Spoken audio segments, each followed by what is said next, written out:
Welcome back to Viewpoint. I'm James Zogby, and my next guest is Ambassador David Satterfield, Senior Advisor and Coordinator for Iraq for Secretary of State Condoleezza Rice.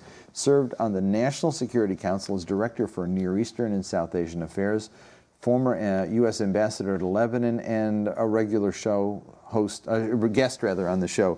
Thanks for joining us again, David. It's good to have you back. I wanted to talk to you, obviously, about the progress report in Iraq, but before we get into that, I want to talk about the National Intelligence Estimate and one issue in the estimate that obviously became a huge question in the media, and that is Al-Qaeda in Iraq. Let me just put up on the screen a quote from the National Intelligence Report. And it says, we assess that Al-Qaeda will probably seek to leverage the contacts and capabilities of Al-Qaeda in Iraq to energize broader Sunni extremist community, raise resources, and to recruit and indoctrinate operatives. This points to a concern that many people had before the war and have been raised since the war started, and that is that the resentment of the presence and occupation in the country, the spillover of the fact that you now have a training ground in Iraq that's in some ways replaced what Afghanistan was, where you've got hundreds of people coming in, being trained, going back out. You now have Al-Qaeda spin-offs in Lebanon, North Africa, Europe, of folks who were in Iraq and now have gone back out. And a kind of anger that is spread, as the report suggests, on the Arab street. Comment on that. That's obviously a disturbing issue here. Jim, we're very concerned about the growth of Al-Qaeda in Iraq. We're concerned about the ability of Al-Qaeda, if left unchecked, in the presence, for instance, of a precipitate U.S. withdrawal, to develop the kind of capabilities inside Iraq through safe havening in Iraq to project its terror, its deadly force outside, not just to the U.S. homeland, but also to our friends and allies in the region and beyond. And the report spells out that threat, that danger. We hear it from our friends in the region. They're concerned about it as well. We're doing all we can, we and our Iraqi allies, we and our regional allies, to confront this threat of al-Qaeda in Iraq as well as outside Iraq. But isn't there a danger that we're also fueling it? You know, Jim. Caught in a bind here. Yeah. There's no question that most Iraqis want to see foreign forces go. We understand that. We'd like to leave too. But the Iraqi government, and I think most Iraqis, when they are asked, will say, the overwhelming majority, that now's not the time for coalition forces, for U.S. forces to depart. Do I think if we were to leave that al-Qaeda would cease to exist, would cease to develop a presence in Iraq? Absolutely not. I believe al-Qaeda is there for reasons beyond the presence of the United States. They want to establish an Islamic caliphate in all of the Middle East. Help me with this, though. I mean, look, the president, obviously, he is your boss, and so I'm not going to ask you to refute what he says. But it seems to be not helpful to the discourse when he points to al-Qaeda in Iraq and says, these are the same people who attacked us on 9/11. But you know, when Jim, in fact they are. But they are the same these movement. Are new, Jim, but they're the recruits, same movement, and they're growing. They're the same ideology exactly, and their goals are exactly the same. Let me try it another way. He says we're fighting them there, so we don't have to fight them here. You made pretty much the same point, but you know, he says it proscriptively, but to me it almost comes off as predictive. That, in other words, we're in a bind. They weren't there before. They are there now. And he's right, if we leave, they not only might grow there, but they also might spread beyond. I mean, a more honest assessment would be, this problem wasn't there. It is there now. And now we're stuck and don't know what to do about it. Wouldn't that be a fairer way of putting it than these are the same guys who did it? Well, Jim, I think the fair way to state is not that there's nothing we can do about it, but there are a lot of things that we and our allies can do about it, and are. And that's what the report points to.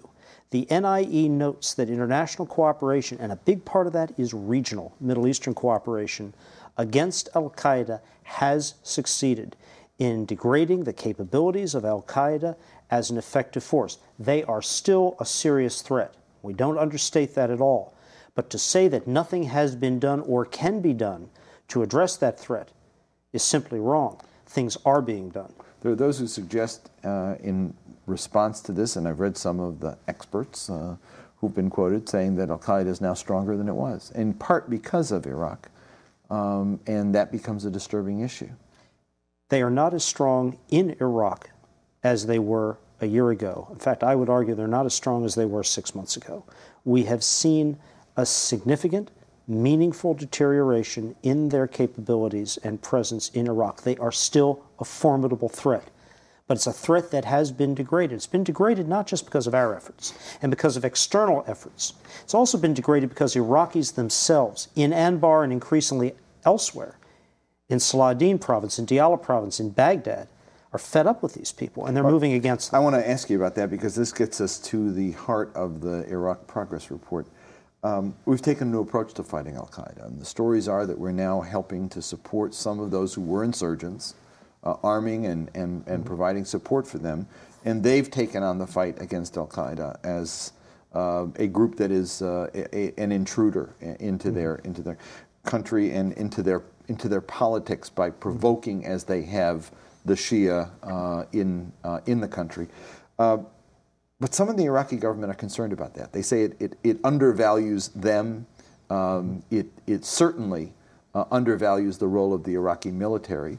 And some suggest it can be dangerous in the long run because what in fact you're getting is an independent armed Kurdish movement, an independent and competing series of armed Shia movements, and now with U.S. support, an armed Sunni former insurgency, now allied just in the fight of al-Qaeda. We don't know what they'll do next month or the month after. Doesn't that make the situation more complicated and weaken the ability of the central government to become an army and a government for all of Iraq? 2 points, Jim. First, we're not arming any of these elements. They've got plenty of arms. We're not providing military facilitation to them. But the point about the government's lockup or link-up with these groups, that's an important one.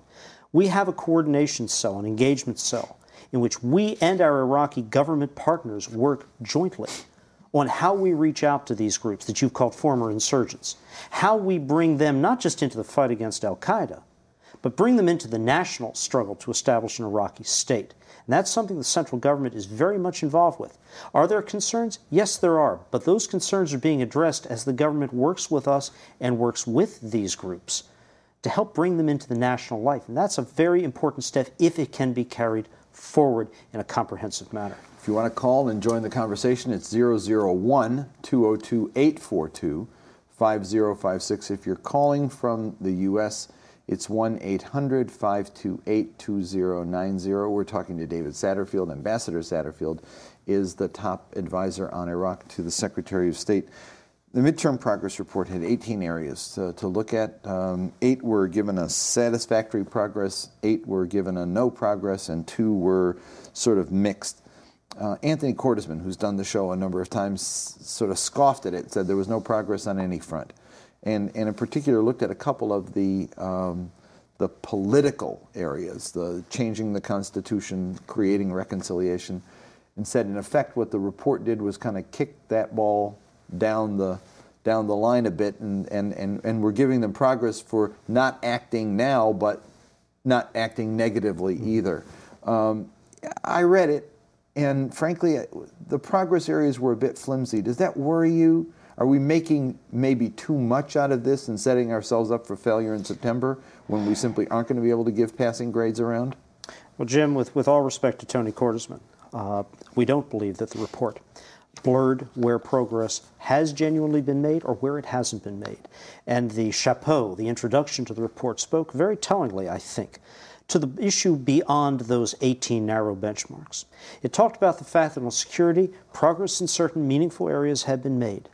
But it noted on the political side that a common national will or national vision, consensus, on how to move forward as a nation, that did not adequately exist. And that's the fundamental marker of progress, apart from military issues, that concerns us and it concerns the people of Iraq. I don't think we pulled any punches in this report. I think it was an accurate and frank assessment, and it was a detailed, nuanced look both at the benchmarks the Congress set to us and beyond those benchmarks, it's the bigger picture of how's Iraq doing.